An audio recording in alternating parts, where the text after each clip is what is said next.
centro absoluto, es visceralmente dominador, propietario y homicida. ¿Por qué? Porque si Dios no es su origen, el hombre debe hacerse a sí mismo, él solo, a pulso. Se siente frágil, tiene miedo y disfrazará su miedo, su fragilidad, poseyendo, dominando o excluyendo a los demás. Es decir, que esta fraternidad se corrompe. En conclusión, la paternidad de Dios, la fraternidad universal para San Francisco, trasciende las fronteras, incluso las del cristianismo. Esto le permitirá a San Francisco ir a dialogar con el sultán. Se goza, justamente este hombre, se goza de todas las obras de las manos del Señor y a través de tantos espectáculos de encanto intuye la razón que causa la vida. Como un religioso en un cierto momento le preguntara ¿para qué recogía con tanta diligencia también los escritos de los paganos y aquellos en los que no se contenía el nombre del Señor?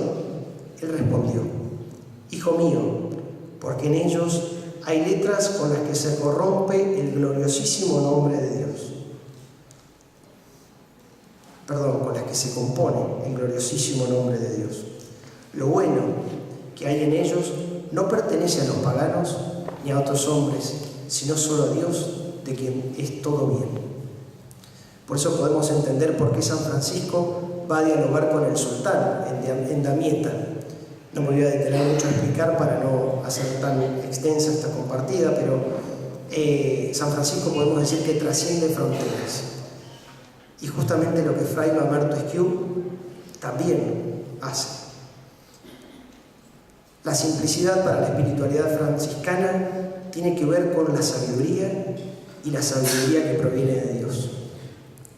Dice en el Saludo a las Virtudes San Francisco: Salve, Reina Sabiduría, el Señor te salve con tu hermana, la pura y santa simplicidad. Simplificado poco a poco por el Espíritu, San Francisco se convirtió en un hombre simple, y como dice la raíz latina, justamente simplex, simple es. La simplicidad se revela realmente como una de las características de su nueva fraternidad evangélica. Como don del Espíritu, la santa y pura simplicidad es el reflejo del misterio del mismo Dios. Por eso es santa. Dios es simplicidad, pureza y unidad en su ser y en su obrar. Solo el Espíritu del Señor puede abrirnos a las virtudes evangélicas de Cristo. Virtus, como energía espiritual hacia donde se orienta todo el ser, que fue manso y humilde y de corazón puro. Y dirá el Señor en Mateo 5, bienaventurados los limpios de corazón, porque ellos verán a Dios. San Francisco simplificado mira al hombre y al universo con nuevos ojos. La simplicidad es lo contrario de la duplicidad del corazón doble, dividido entre los bienes terrestres y los bienes de Dios. El corazón doble para Francisco es el corazón engreído, lleno de repliegues, en los que se esconde sus propios intereses. Ese corazón se ha adueñado de lo que recibió gratuitamente de parte de Dios. Dirá San Francisco en el Saludo a las Virtudes: la pura y santa simplicidad confunde a toda sabiduría de este mundo y a la sabiduría del cuerpo. En fin, la simpleza nos conduce a estar entre los menores y disponibles a todos, dirá San Francisco. Y es una característica esencial del hermano Francisco y de sus primeros compañeros. El hermano menor, como se nos llama a la orden franciscana, los hermanos menores, es justamente ser servidor de todos los hombres, ser hermano de todos. San Francisco emplea más de 50 veces la palabra servidor y 20 veces el verbo servir. Su contemplación de Cristo, que viene a servir, lo convenció de que el servicio fraterno y desinteresado es la revolución fundamental del Evangelio, cambiando la voluntad del instinto de dominación a la voluntad de servir. En síntesis, la imagen de Cristo de San Damián para San Francisco es el comienzo donde pide la luz de la fe para entender qué es lo que Dios le está pidiendo. Hablamos de una fe que no es aséptica, sino que ilumina, que pone en camino y lanza hacia la búsqueda del bien, de la verdad y de la belleza. Esta búsqueda le ayuda a San Francisco a desapropiarse de aquello que lo hace caminar con una carga pesada que le impida pisar descalzo sobre la tierra desnuda. Es decir, lo conduce hacia la libertad de los hijos de Dios. Esta libertad da la posibilidad de convivir y compartir con una fraternidad de hermanos, donde no existe la uniformidad, sino que existe la diversidad. En este sentido, la paternidad de Dios es el fundamento de la fraternidad en la que los hermanos no quieren estar por encima de nadie, sino en actitud de admiración y de sometimiento. Como dirá San Francisco, sometiéndonos a toda criatura. Por supuesto, bajo una actitud de respeto también. Al contemplar el origen común de todas las cosas, las facultades humanas se entregan al estupor que estalla en el creyente, dando paso al profundo respeto del otro. Dice San Francisco, no contiendan con nadie de palabra ni de obra.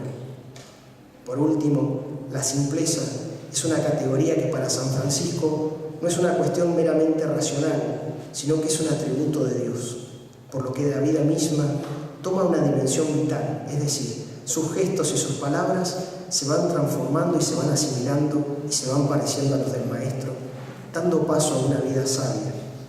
No aquel que sabe mucho, sino aquel que vive bien.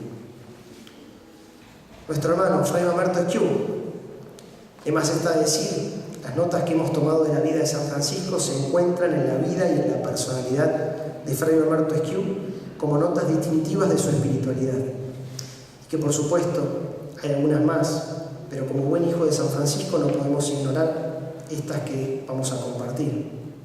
Ahora intentaremos profundizar la vida de nuestro fraile catamarqueño. Como hombre de Dios, sabemos que la vida de Fray Mamerto desde su más tierna infancia está marcada por una enfermedad. Y, habiendo agotado los recursos médicos, doña María de las Nieves recurre a la oración, donde hace una promesa de vestir al niño con el hábito de San Francisco, si éste se curaba.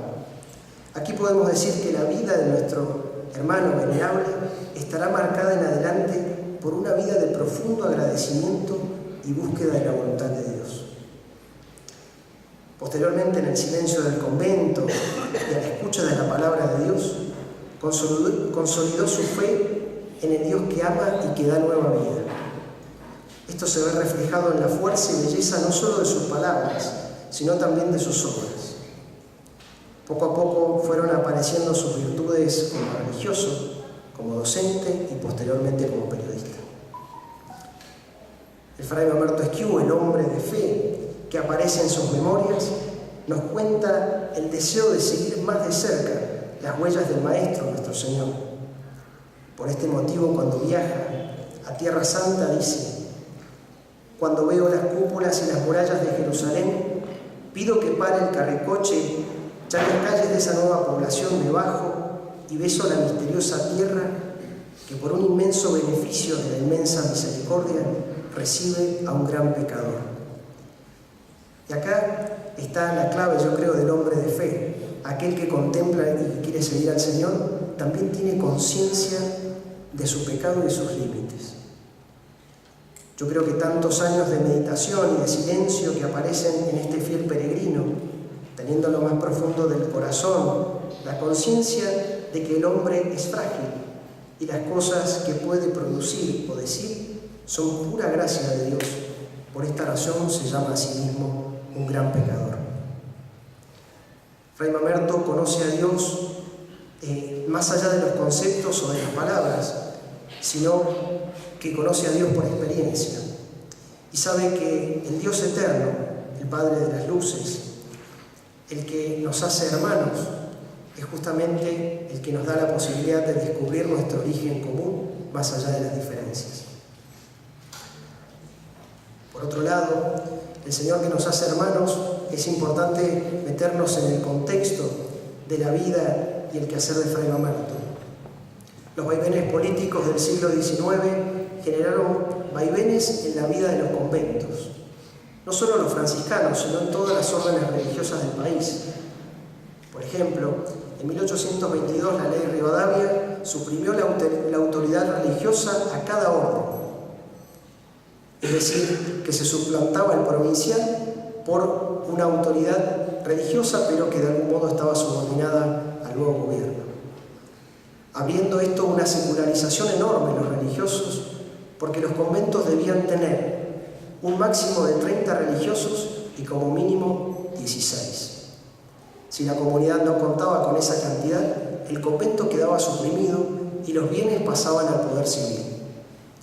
Aquí se suprimen los conventos de la Recoleta del Pilar, hoy cementerio de la Recoleta, y el Rincón de San Pedro, en Varadero. Durante este tiempo, el convento de Catamarca adquiere su florecimiento con la incorporación de los conventos suprimidos. ¿Y quién venía entre estos recoletos exiliados de Buenos Aires? Fray Ramón de la Quintana, gramático y profesor futuro de Fray Mamerto. El periodo llamado de la anarquía significó en la provincia franciscana una ruptura, es decir, que los conventos quedan bajo la anuencia y protección de los gobiernos locales, que estaban radicados en las capitales de las provincias. Los frailes que disentían con su superior o con la autoridad civil buscaban refugio al amparo de otro mandatario. Promulgada la Constitución Nacional en 1853, se inicia en el país un proceso de pacificación y unificación político-territorial. Ello permitirá un proceso de integración gradual de los conventos que se incorporan a la estricta observancia. Y Fray Mamerto es el principal promotor, por lo que Catamarca es el primer convento en adoptar esta forma de vida. Cuando hablamos de la observancia estamos hablando de un tenor de vida, un estilo de vida, y particularmente en Catamarca, así como en muchos conventos del país, no se vivía la vida comunitaria, porque estos vaivenes políticos habían influido también en la vida religiosa. Así comprendemos hasta qué punto Fray Mamerto comprendió el valor esencial de la vida cristiana y franciscana, ya que la salvación se da en la comunidad fraternidad. Es decir, todos los dones que recibió, como la docencia, el periodismo, el ministerio sacerdotal y episcopal, fueron una posibilidad de servicio al pueblo de Dios. Incluso cuando algunas voces lo confrontaban, como es el caso del debate que entabla con el cura de Macha allá en Bolivia, en el que Fray Mamerto, podemos decir que da una cátedra de respeto a quien lo confronta, y sin embargo no deja de refutar con argumentos sólidos, como puede observarse en las publicaciones del diario El Cruzado. Dirá Fray Mamerto acerca de una prensa que es utilizada con determinados fines. La prensa solo sirve a la impiedad y la fe se halla como Jesucristo en presencia de Herodes. Nos describen las biografías que Fray Mamerto Esquiú es un fraile que con sus palabras cautivaba y la fuerza irresistible de su lenguaje comunicaba las verdades eternas. Como bien está expresado en sus sermones, incluyendo en la Constitución, sus palabras y sus gestos comunicaban la unidad y la grandeza de Dios Creador, de su universo y de quienes lo habitan. Quiere anunciar la unidad de la creación, en particular entre sus hermanos, primero los del convento y después los de la patria, tan divididos por el odio y la sangre que ha sido derramada a causa de modelos de país que han llevado a una lucha fratricida que inició una grieta muy difícil de reconciliar.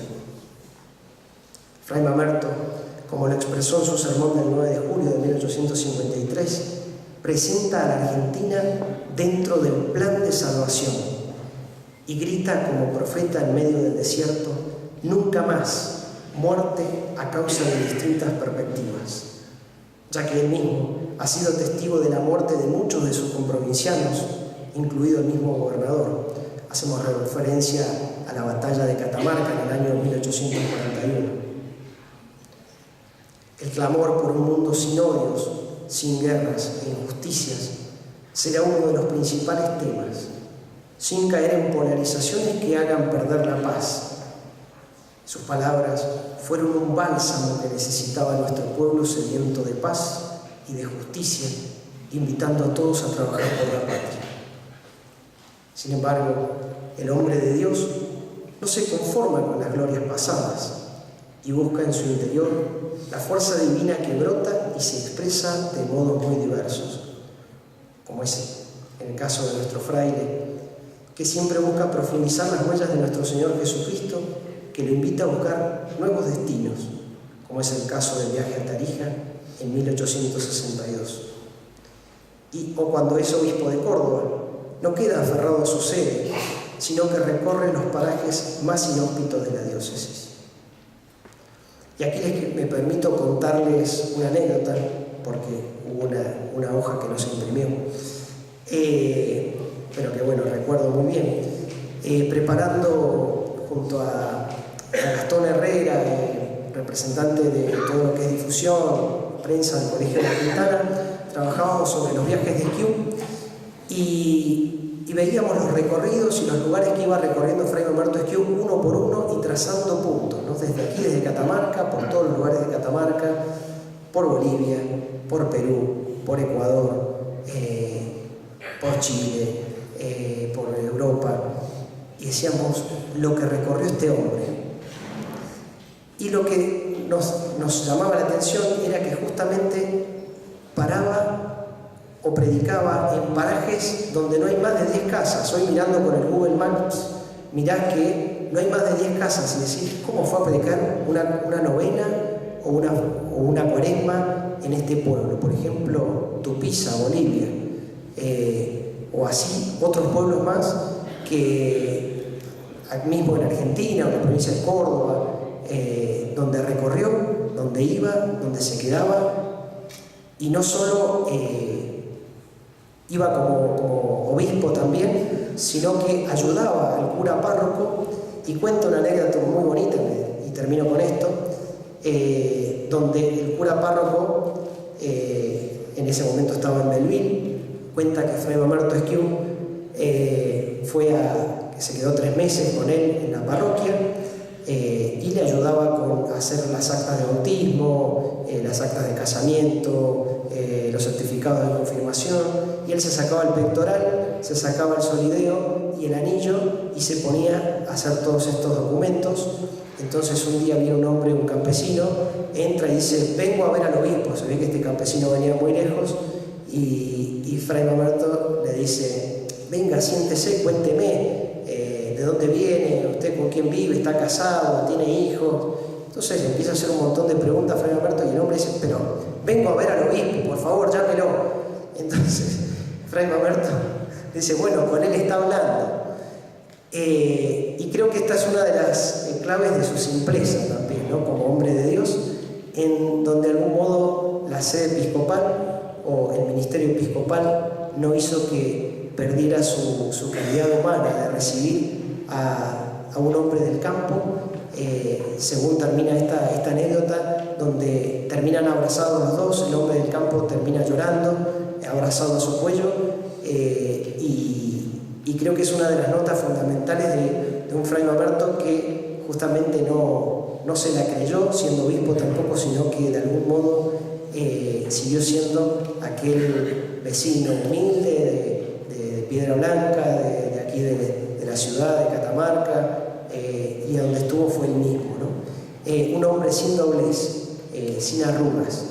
Y por último termino compartiendo que en sus memorias me he encontrado con el hombre Esquiú. A veces lo ensalzamos, lo ponemos bien arriba, pero era un hombre que también de algún modo no se la creía, sino que siempre se cuestionaba del Dios, de las cosas que Dios hacía en él, y siempre se preguntaba y seguía buscando para profundizar el camino de la fe. Con estas humildes notas espero que les haya gustado y espero no haberlos aburrido. Muchas gracias.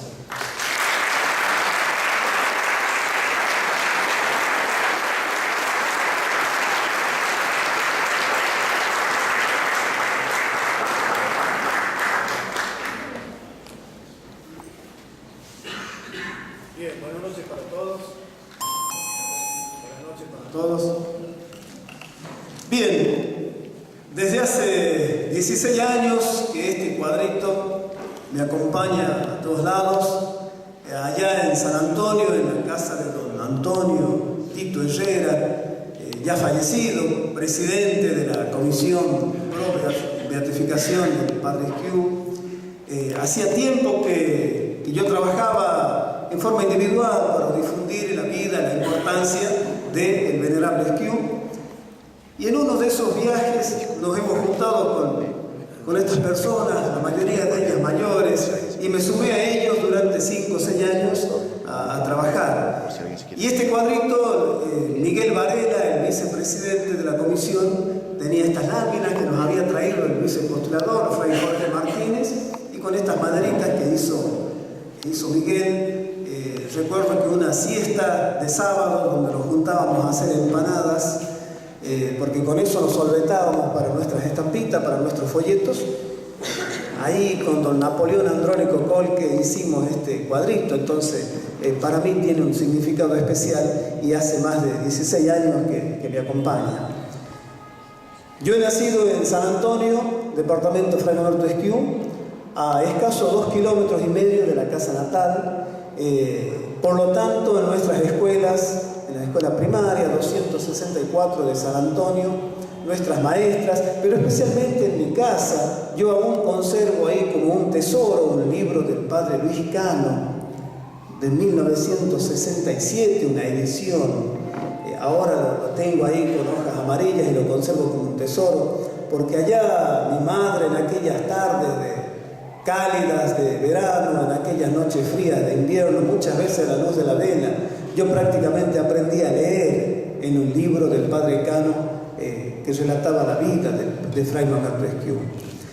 Luego, ya a nivel secundario, ingresé al Colegio Quintana, donde ahí sí mis profesores y por el entonces Fray Ricardo Gutiérrez nos ha inculcado a fuego a la mayoría de los alumnos la importancia del venerable Esquiú.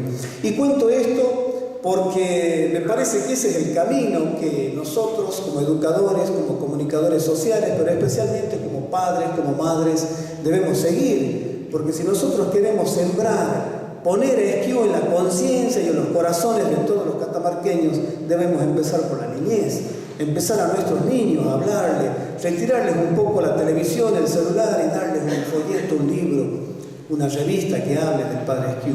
Especialmente a nuestros jóvenes en el nivel secundario, debe estar en la currícula. Ayer estuvimos en la reunión con todos los rectores de los colegios católicos y creo que esa fue una de las conclusiones que hemos abordado. No acordarnos de Esquiú solamente el 10 de enero, los días previos o en esta semana del 11 de mayo. La vida de Esquiú es fundamental para nosotros los catamarqueños y debe estar en las currículas escolares, así del nivel primario, desde el jardín, desde el nivel secundario y por qué no también ustedes. Por eso es que me encanta venir a este lugar, a esta cátedra. Te agradezco, querido Oscar Tapia, que todos los años que se hizo la cátedra estuve presente, porque esa es la manera de sembrar, de difundir la vida de nuestro ilustre franciscano. En la tarde de hoy voy a hablar del Esquiú presente, del Esquiú de hoy, el Esquiú futuro. Ya en otras ocasiones me he referido al Esquiú del siglo XIX, ese Esquiú que durante todo el siglo XIX, durante su vida, va a tener una importancia fundamental. Pero en el día de hoy quiero referirme al Esquiú presente, al Esquiú del siglo XXI. ¿Por qué hoy lo necesitamos en nuestro presente y por qué lo necesitamos en nuestro futuro? Este padre Esquiú que nació allá por sobre el camino real, ese camino que también estamos trabajando para recuperar, para poner en valor, un camino que por más de 300 años transcurrió la historia de Catamarca y la historia del noroeste argentino. Ahí nació el padre Esquiú, sobre la callecita.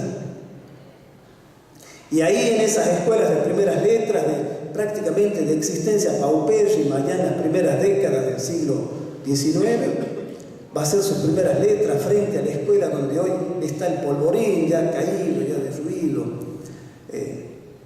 Veo acá al final amigos santiagueños y amigos catamarqueños que integran el Centro de Estudios Históricos, Geográficos y Culturales del Valle Viejo.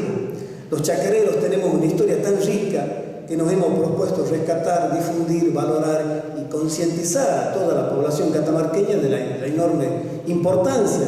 Los chacareros vivimos en un sitio histórico. En un sitio histórico, por donde miremos los chacareros, tenemos nuestra historia, nuestra profunda religiosidad, esas iglesias coloniales. Y especialmente la vida, la casa natal de Fray Manuel Resquiú.